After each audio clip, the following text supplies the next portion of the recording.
diapositivas. Cerremos acá. SQL es, dijimos, un lenguaje que tiene como que dos sublenguajes, ¿no? Que son parte del SQL. Y uno es el DDL o LDD, el otro es DML o LMD. También hemos visto que este primero, que es el LDD, es el lenguaje de definición de datos, que me permite crear, borrar y modificar relaciones o tablas. Y bueno, dijimos que es el que menos se usa en cuanto a frecuencia, porque obviamente no creamos todo el tiempo bases de datos, creamos una sola vez en grande y luego obviamente hacemos las adecuaciones que sean necesarias de acuerdo a los requerimientos. El que vamos a usar más, o se usa más, y también los vamos a usar más seguramente, va a ser el DML o el MD. ¿Por qué? Porque obviamente después de que la base de datos hemos creado, lo primero que hacemos es alimentar a la base de datos. Y cuando ya tenemos datos en la base de datos para el propósito que se ha creado, entonces empiezo a utilizar, ¿no? Si es un supermercado, entonces voy a actualizar frecuentemente las existencias y los productos, por tanto voy a tener un fuerte impacto de operaciones update o insert, ¿no? Por otra parte, también tenemos que acceder a los datos de los productos, por tanto voy a tener un select también. Bueno, y en alguna ocasión seguramente voy a tener un delete cuando necesite borrar, pero con menor frecuencia el delete.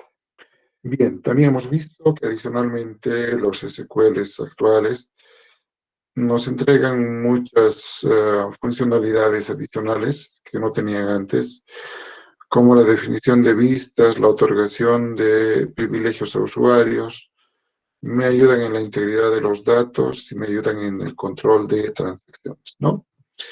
Eso habíamos visto de una manera rápida, hemos visto cómo crear, hemos visto algunos ejemplos, hemos visto la estructura básica, algunas corridas donde hemos explicado cada paso que hemos hecho, cómo ordenar, cómo usar los operadores, cómo usar el like, etcétera, que es donde habíamos quedado, ¿no? Entonces, ahora nos quedaba el renombramiento de tablas, ¿no? Entonces, a veces por una facilidad de poder usar las tablas, facilidad en qué sentido, vamos a cambiar el punterito. Un color más, contraste, ya. Entonces es posible hacer copias de las tablas en dos situaciones. Bueno, en una situación, hacer copias, y es cuando yo necesito usar la misma tabla para algún propósito. Y renombrar las tablas cuando yo necesito usar una copia y hay una copia B, entonces no se puede llamar lo mismo. Entonces tenemos la obligatoriedad de renombrar esas tablas. Pero cuando nosotros necesitamos usar esas tablas, también podemos renombrarlas, porque, por ejemplo, escribir departamento tal vez es muy largo. Entonces una D bastaría, porque es más corto, más fácil de manejar.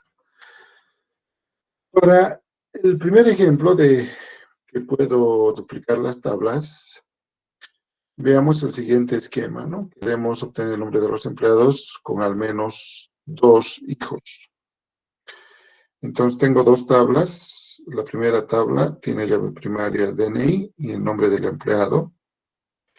Y la segunda tiene hijos, que tiene DNI y el nombre del hijo como llave. Porque si tiene más de un hijo, el DNI se va a repetir, por tanto, solito el DNI no puede ser, ¿no? Y de acuerdo al esquema navegacional, acá el DNI hace referencia a empleado, ¿no? Por eso la flechita. Entonces, ¿qué queremos? Queremos, como dice acá, obtener el nombre de los empleados. Ok, esto está acá. Select nome. From. Aquí es donde duplicamos las tablas, porque voy a usar empleado, coma. Voy a usar hijos y se va a llamar H1. Voy a usar hijos nuevamente y se va a llamar H2. Entonces, de esa manera, yo tengo dos copias virtuales, si quieren, de las tablas, ¿no?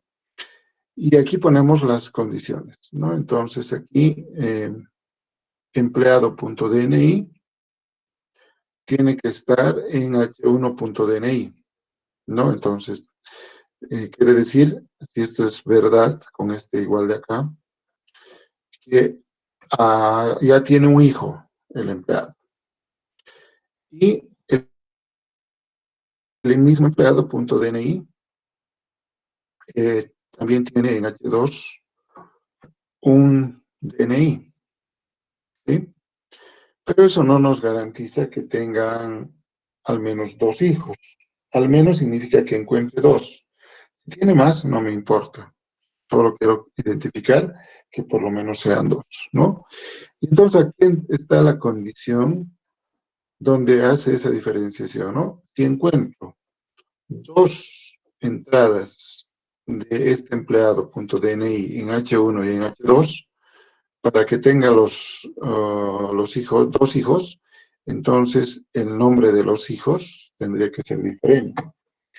Y si es diferente, entonces quiere decir que hemos encontrado que ese empleado tiene dos hijos, ¿no? Entonces, de fondo, ¿qué hace? Como dice acá,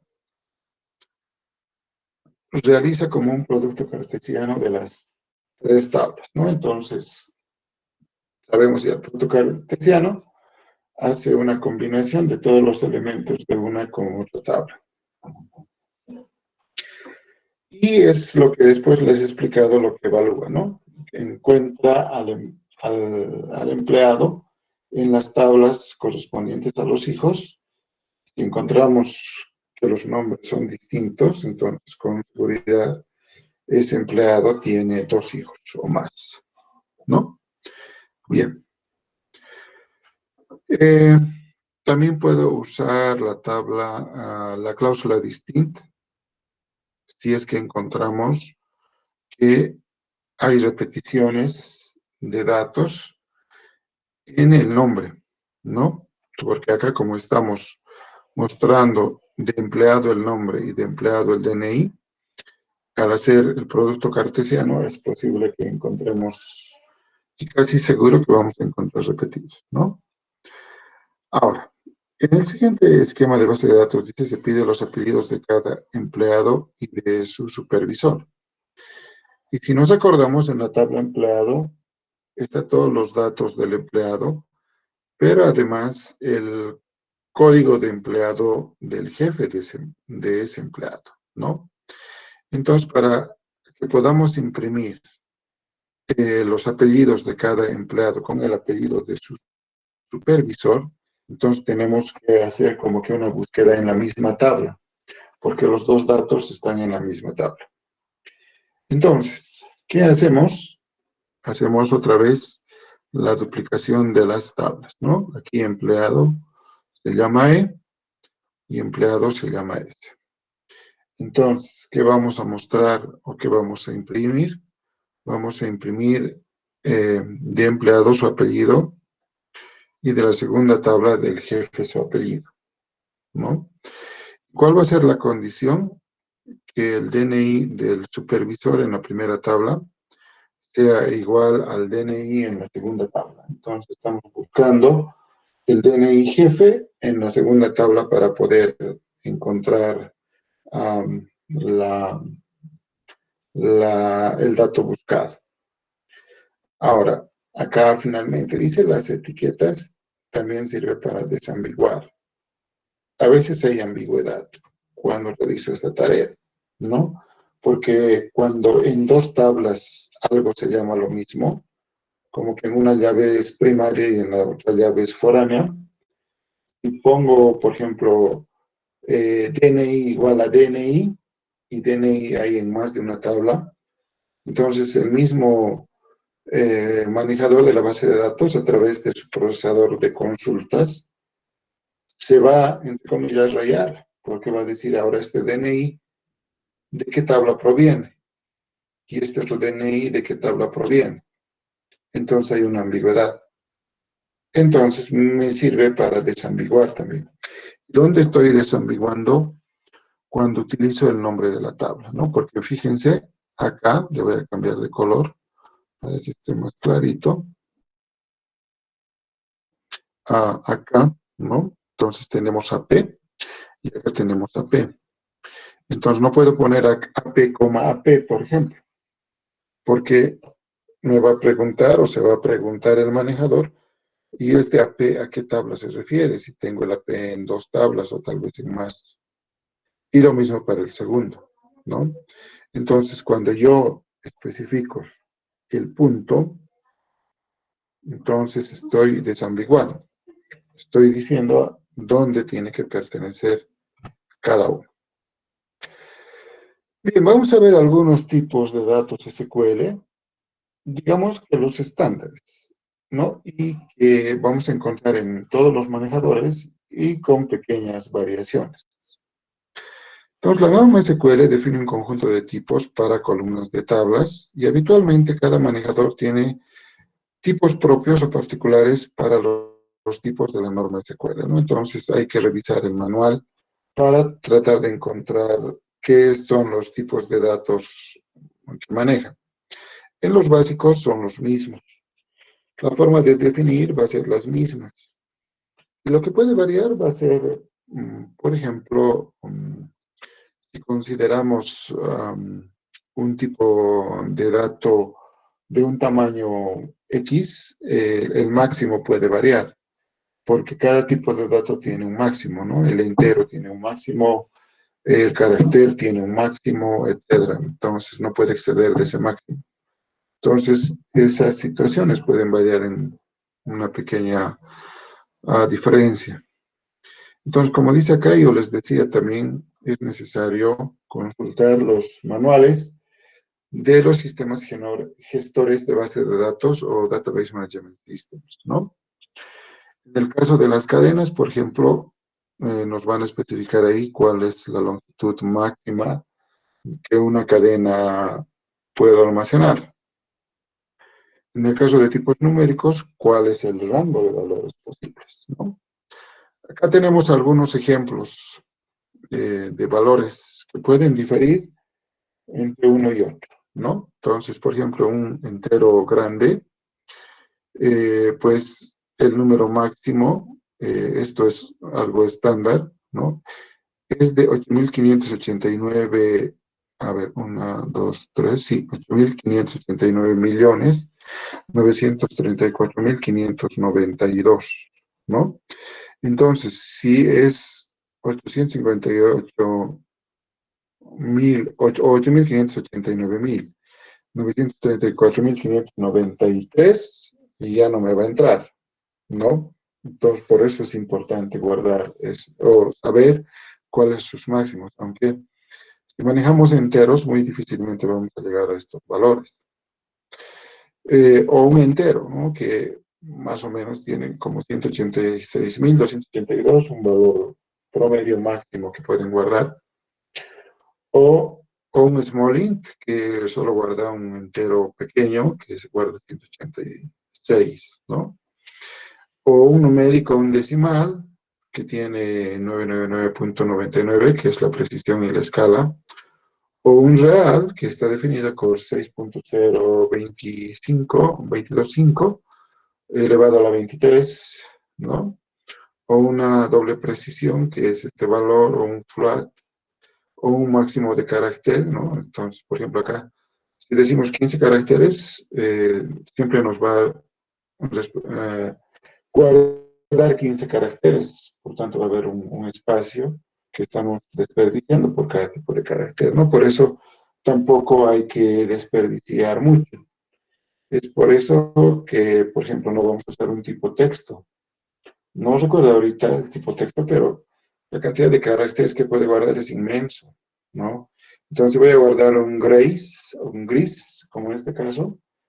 Voy a desperdiciar pues un montón de espacio innecesario. O un varchar n, ¿no? Con donde puedo guardar un hola.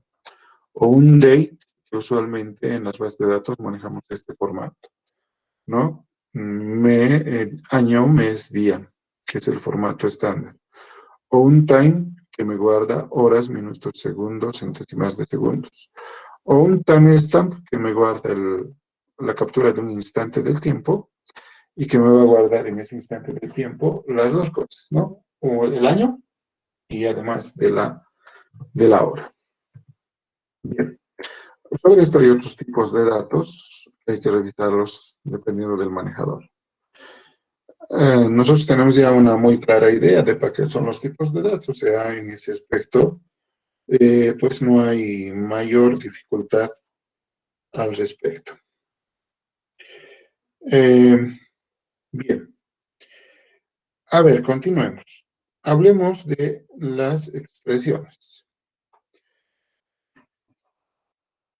Aunque SQL no es un lenguaje de programación, dice, de propósito general, puedo redactar algunas expresiones para poder realizar o especificar ciertas condiciones. Estas expresiones pueden contener referencias a columnas, pueden tener valores literales, operadores aritméticos, llamadas a funciones. Los operadores aritméticos son los habituales, ¿no? Para sumar, para restar, para multiplicar y para dividir. Estos operadores solo funcionan con valores numéricos. Y los operadores más y menos también podemos usar para fechas, ¿no? Porque yo puedo sumar días, restar días. Eh, todos los SQLs tienen un conjunto de funciones, algunas muy generales que están dentro de la norma, pero si revisamos el manual, vamos a ver que tiene muchas funciones para hacer distintos tipos de tareas, ¿no? Así como tiene, digamos que el Excel. Por eso recalcan que otra vez es necesario manejar un DBMS tradicional. Algunos ejemplos de funciones, porque no son los únicos, por ejemplo, es valor absoluto de un número, que DB2 lo maneja como apps.s, SQL Server como apps, Oracle como apps y MySQL como apps. Menor entero, que es mayor o igual a un valor, DB2 lo maneja como sale, y SQL Server MySQL como sale, y Oracle como sale también. Y menor entero, menor o igual a un valor, todos lo manejan como floor, ¿no? Y la potencia, todos lo manejan como power. El redondeo, todos los manejan como round. Y el módulo, eh, DB2 y Oracle lo manejan con la cláusula mod o la función mod. Y SQL Server y MySQL con porcentaje. Entonces, estos son algunos ejemplos solamente de algunas funciones, ¿no? También es importante tener funciones que lo convierte todo en minúscula, ¿no? En todos los casos se llama lower y a mayúscula en todos los casos se llama upper. Cuando yo guardo en la base de datos los datos, se van a guardar tal cual yo escriba en la ventana de entrada. Por tanto, también hay que estandarizar cómo vamos a guardar la información. Entonces, no es buena práctica que yo, por ejemplo, guarde todo en minúscula, mi compañero de trabajo guarde todo en mayúscula y la otra compañera de trabajo guarde respetando mayúsculas y minúsculas, ¿no? Puede que los datos estén correctos, pero eso es, digamos, un aspecto de fondo, ¿no? Que los datos no estén incorrectos ya es complicado. Pero, sin embargo, en el aspecto estético y de cómo voy a mostrar los reportes, etcétera, también es algo importante. No puedo mostrar en un reporte mezclado mayúsculas con minúsculas, etcétera, o sea, todo un carnaval. Entonces, es posible guardar eh, un estándar en la base de datos, ¿no? O guardo todo en mayúscula, que usualmente es lo que se hace, o guardo todo en minúscula, o al guardar hago algunas otras funciones extras de manera que las primeras letras sean mayúsculas, el resto sean minúsculas, etcétera, ¿no? Entonces, para eso me ayudan estas funciones. De esa manera siempre voy a tener un estándar. Como dijimos que cuando yo reservo espacios de un tamaño y si la palabra es más pequeña me sobran espacios, entonces yo puedo quitar espacios del final de una cadena o del comienzo de una cadena, ¿no? Entonces, para un caso usamos la función rtrim y para la otra la función rtrim. También podemos sacar un extracto de un tamaño X de una cadena. Entonces, para el caso de DB2 y Oracle tenemos subtr, la función, y para SQL Server y MySQL tenemos substring. Otra función muy usada es concatenar dos cadenas. Para el caso de Oracle tenemos concat, y para el caso y para MySQL más, y para SQL Server tenemos más. Bien, ahora, en una consulta SQL, ¿cómo puedo obtener o usar más bien operaciones aritméticas?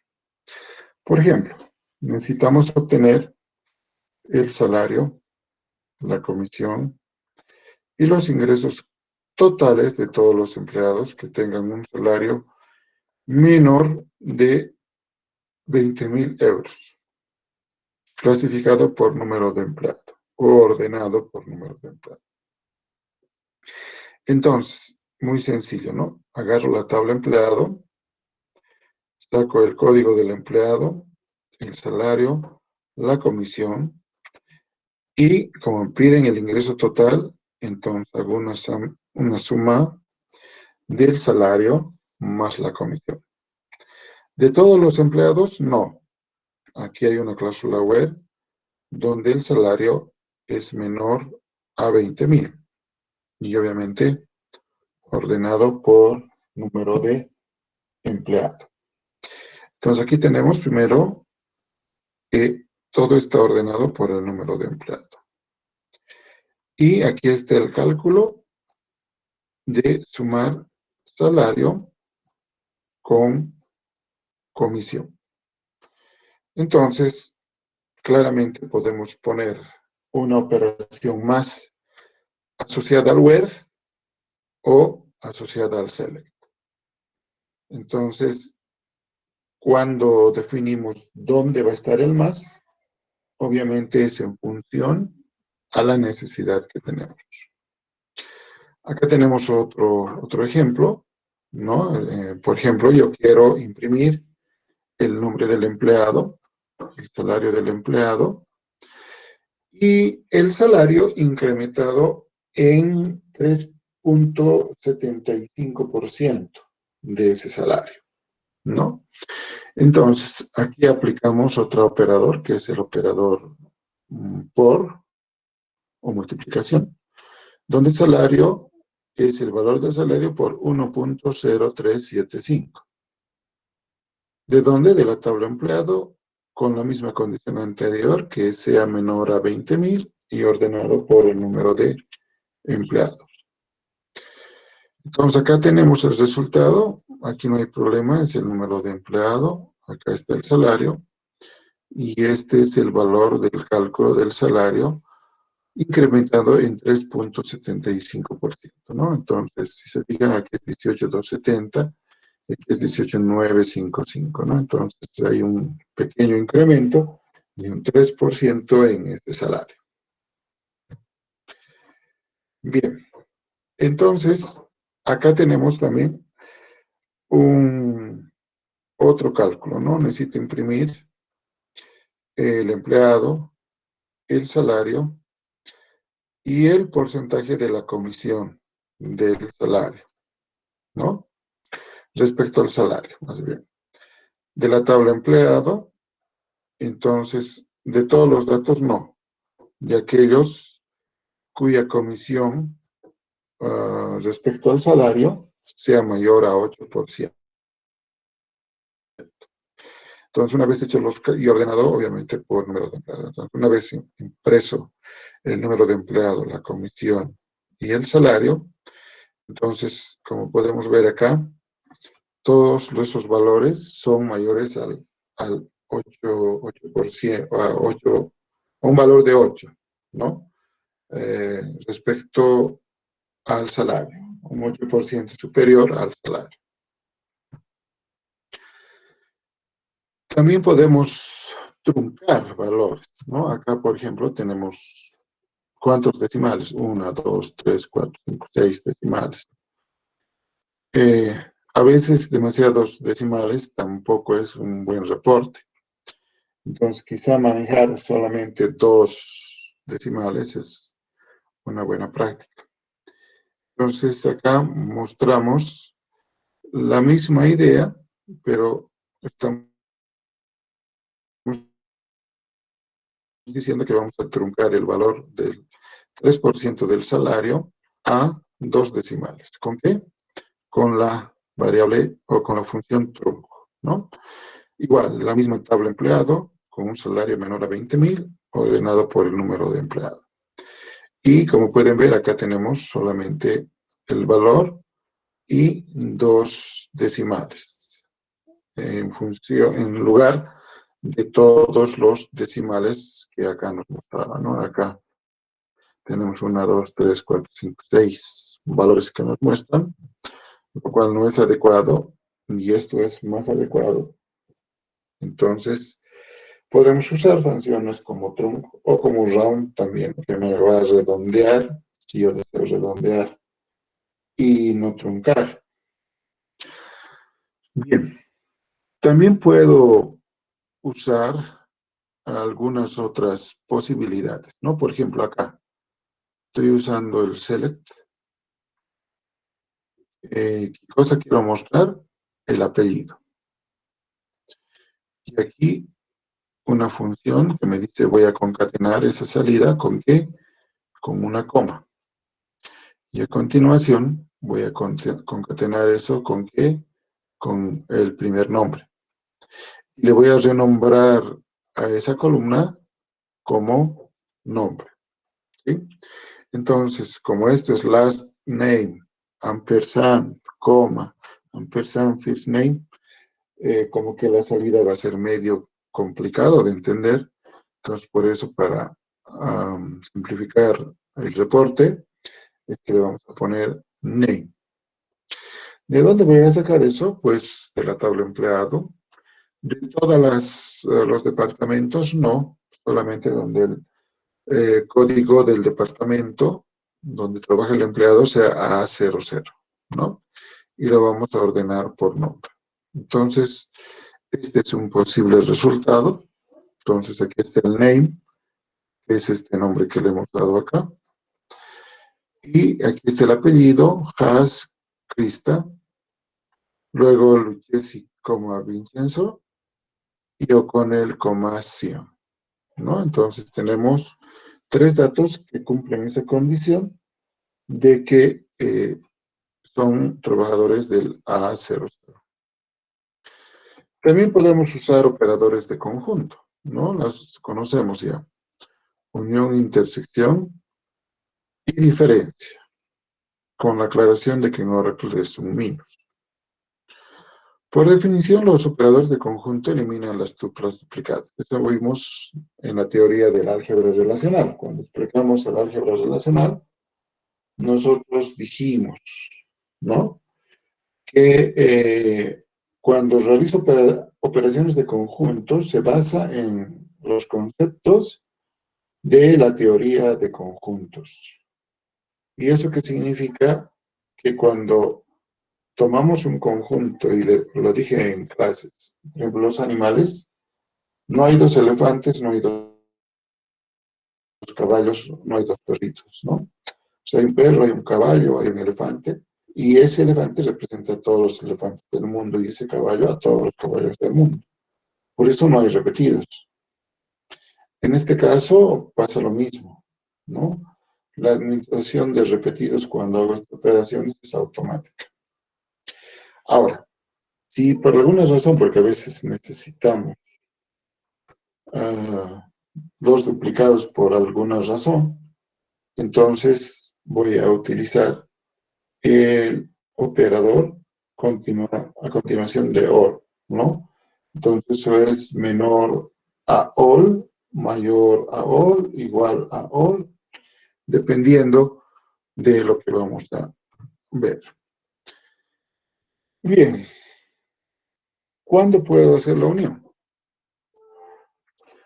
Para hacer la unión, primero cada celda debe tener el mismo número de columnas. A eso hemos llamado en álgebra el mismo orden. Las columnas correspondientes deben tener tipos de datos compatibles. Eso también lo dijimos en álgebra, ¿no? Tienen que tener tipos de datos compatibles, aunque no sean lo mismo, ¿no? O sea, puedo poner nombre, que es un varchar, con productos, que es un varchar, ¿sí? La unión de esos dos como que no tiene mucho sentido, ¿no? O sea, ¿para qué uniríamos productos con nombres de personas? No tiene sentido. Pero lo que va a interesar ahí que los dos son varchados. Entonces puedo unir, ¿sí? Entonces, si mi reporte va a tener o no sentido, eso ya no depende de la computadora. Ella es tonta en ese aspecto, ¿no? Entonces, quienes tenemos que tener cuidado somos los que estamos haciendo el reporte. La unión elimina duplicados y obviamente si voy a usar un order by, tiene que ser lo último que uso, ¿no? Porque obviamente tengo que hacer todo y después ordenar. No puedo ordenar primero y luego recién hacer la consulta porque es algo ilógico. Entonces acá, por ejemplo, tenemos un ejemplo de unión, ¿no? Entonces acá seleccionamos MGR number de nombre del departamento, ¿no? Entonces, el jefe del departamento. Pero a continuación queremos que salga como depth para diferenciar entre departamento y nombre de persona. Y selecciona número del jefe, y le pongo MGR, y su apellido. Entonces, en el primer caso, en el amarillo, de departamento, ¿de dónde saco la información? De departamento. ¿Cuántas columnas? 2 columnas. Luego, de la tabla empleado y departamento, que estoy renombrando, ¿no? Departamento se va a llamar D y empleado se va a llamar E. Entonces, igual, tengo 2 campos, ¿no? Tengo el código del jefe y el apellido. La diferencia es que aquí tengo que hacer un join. Estoy haciendo un join entre el departamento y el empleado para saber a qué departamento está asignado. Y lo voy a ordenar por las columnas 1 y 2 de manera descendente, ¿no? Por bloquecitos. Entonces, bueno, debería ser ascendente, ¿no? Está ordenado de manera ascendente. No, está bien. Ordenado la 1, no le hemos puesto nada. La 1 es MGRNO, entonces eso va a ser ascendente. Y la 2 tendría que ser descendente. Ok, ¿no? Y con el rótulo para que podamos diferenciar entre lo que es departamento y lo que es persona. Ahora, cuando yo quiero consultar más de una tabla, ya sabemos que las tablas tienen que estar asociadas, como en este caso. Entonces tengo empleado o el apellido del empleado, un conjunto de posibles columnas y un departamento en el que trabaja o está asociado ese empleado. Y esto va a apuntar al departamento, ¿no? Por ejemplo, el empleado C00020, que es Thompson, trabaja en el departamento C01. Y el departamento C01, pues es el Information Center, ¿no? Entonces, lo primero que tenemos que recordar y tener claro es que ahora vamos a hacer consultas con más de una tabla. Y solamente puedo hacer consultas en más de una tabla si las tablas están asociadas. Si no, no la podemos hacer, ¿no? Y acá es importante la dirección de la flecha, ¿no? No es casualidad que la flecha esté a este lado. Esta flecha me representa el esquema navegacional de estas dos tablas. ¿Y qué me dice? Me dice que a partir del código workdep puedo encontrar los datos ampliados de departamento, como el código del departamento, el nombre del departamento, la dirección, el teléfono, todo lo que implica el departamento. Entonces no puede ser al revés, ¿no? Pues siempre va a ir de la llave foránea al que contiene la llave primaria. De esa manera construimos los esquemas navegacionales. A ver, ¿cómo hacemos un join? Es muy sencillo, ¿no? Aquí estamos seleccionando número de empleado, el apellido, el departamento en el que trabaja y el nombre del departamento en el que trabaja. ¿De qué tablas? De dos tablas. De la tabla empleado, coma, departamento. Entonces, yo voy a consultar cuando sean más tablas, las voy a ir separando en el from por comas. 1, 2, 3, 4, las que necesite. Y en el where pongo las condiciones, ¿no? Entonces, aquí, ¿qué estoy haciendo? Estoy haciendo el join. Esto es el join. El join entre empleado y departamento, porque ese join tengo que hacer. Y además, tiene que cumplir que el apellido sea Haas. Entonces, no estamos interesados en todos los empleados, sino en el empleado Haas. ¿Y qué queremos del empleado Haas?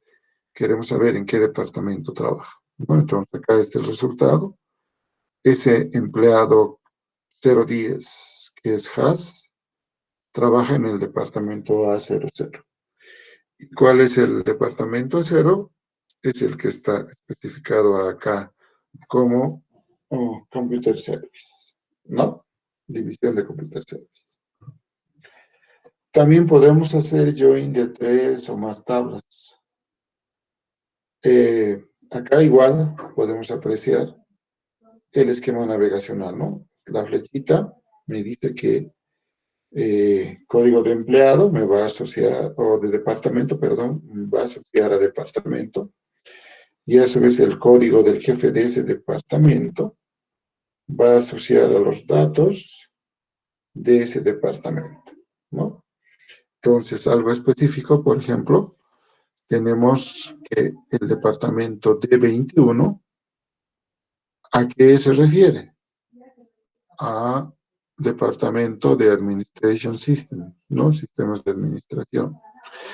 Tiene como jefe al que tiene como código de empleado 070, pero no sabemos quién es el 070. Entonces vamos a empleado y buscamos el 070. Y sabemos que 070 había sido Eva, que tiene un código de inicial de letra, una D, y que su apellido es Pulaski, ¿no? Bien, entonces hay esa asociación entre los tres. Entonces yo quiero asociar proyecto con el empleado, no lo puedo hacer directamente. Este esquema navegacional me dice que para asociar proyecto con empleado, tengo que ir de proyecto a departamento y de departamento a empleado. ¿Sí? Entonces, aquí, por ejemplo, ¿no? Estamos mostrando o queremos mostrar el número del proyecto, el nombre del proyecto, proyecto, el número del departamento asociado al proyecto, por eso dice project.depno. Esto es para desambiguar. Seguramente tenemos depto, como podemos ver acá, ¿se fijan? Depno está en proyecto y depno está en departamento. Entonces aquí tampoco puedo poner depno porque no vas a ver a cuál de las tablas estoy haciendo referencia. Entonces, para desambiguar, utilizo primero el nombre de la tabla, punto, y el nombre del atributo que quiero mostrar. Y luego depName, mgrno y lastName, porque estos son únicos. Por tanto, el manejador no va a tener el problema de identificarlos. ¿De qué tablas?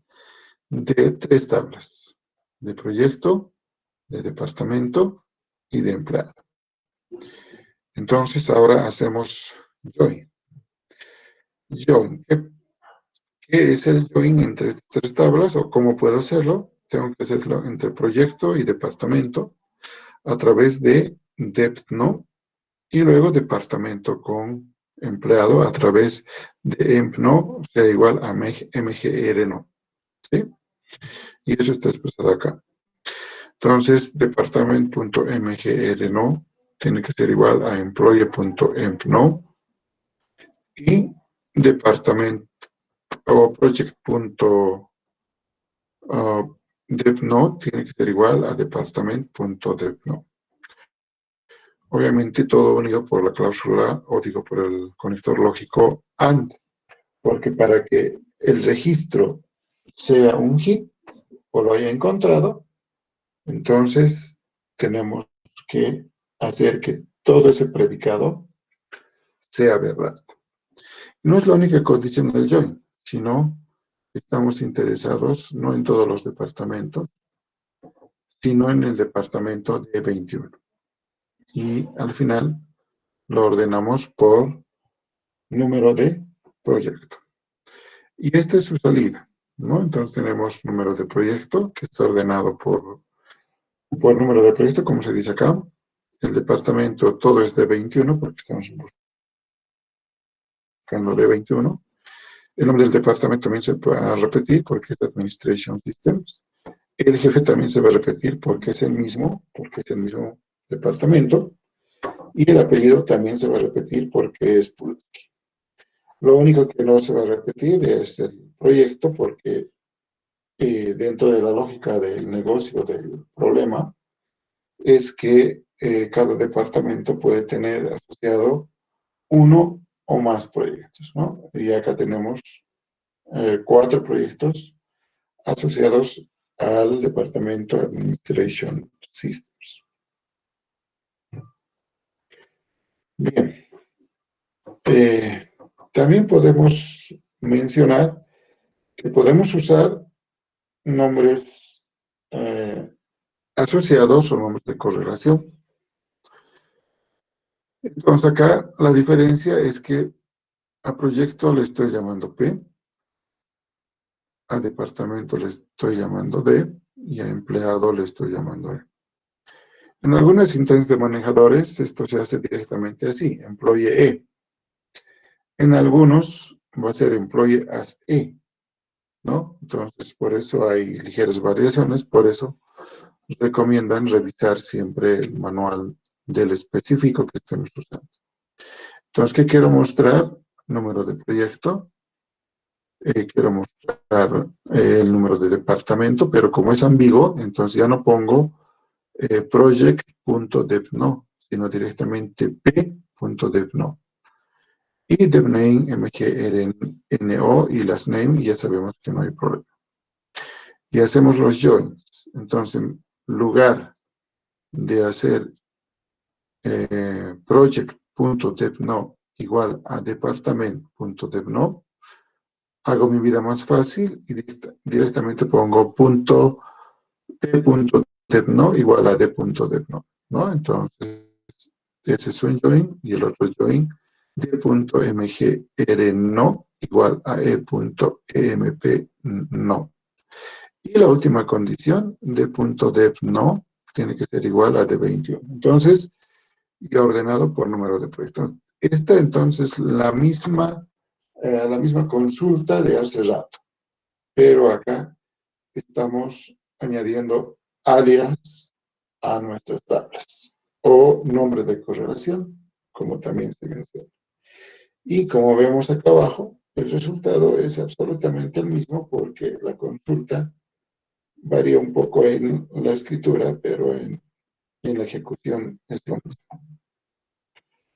También puedo hacer un join de una tabla consigo misma, porque sabemos que a veces hay información que está en la misma tabla, ¿no? Entonces, acá, por ejemplo, hay un proceso de 3 fases, ¿no? Primero, recuperar la fila de un empleado de la tabla empleado, que se va a llamar E, por ejemplo, ¿no? El empleado 0330. De acuerdo al esquema de navegación, esto me va a llevar a recuperar el número de departamento, que se va a llamar D, de la tabla departamento, ¿no? Que en este caso es el mismo E21. Y de acuerdo al esquema navegacional, lo mismo, voy a ir al punto 3 y voy a recuperar el director del empleado E, ¿sí? Entonces, yo uso consultas consigo misma cuando en la misma tabla también hay información guardada de un dato consigo mismo, ¿no?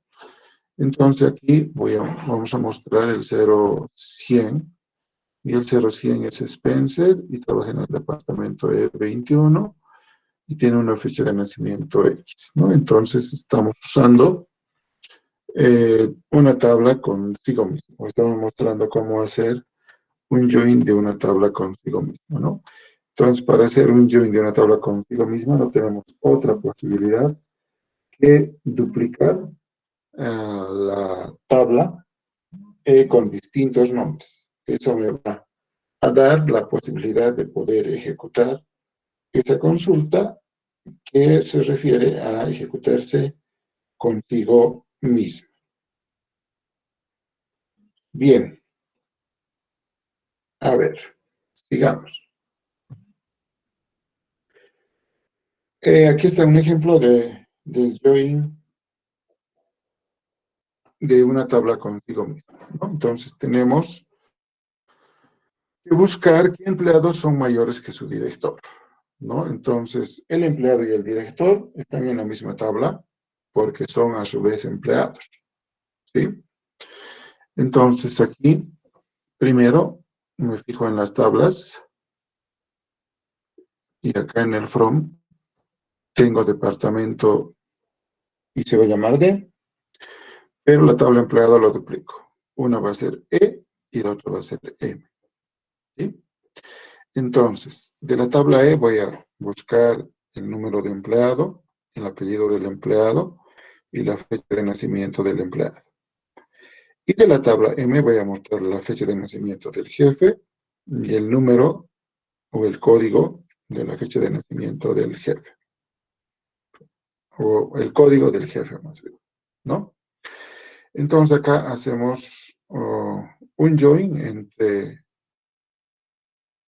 workdep y depno, ¿no? Guarda el dato de lo que se trabaja. Entonces, e.workdep igual a d.depno. Este join no hay problema, ¿no? Y acá usamos también un segundo join para asociar el departamento con el empleado, ¿no? Pero de la segunda tabla. Eso está expresado acá. Y la última condición es que e.birdate sea menor a m.birdate. O sea, que el empleado sea menor al jefe. Y aquí tenemos el resultado, ¿no? El empleado, por ejemplo, 110 es Lucchesi, ha nacido en 1929, ¿no?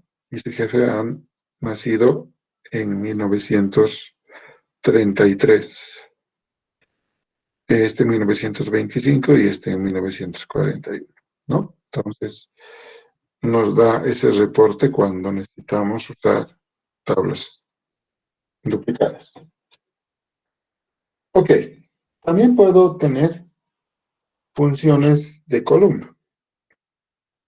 Estas funciones de columna no son las únicas, pero son las habituales y las más usadas, ¿no? Entonces tenemos ABG, min, max, sum y count.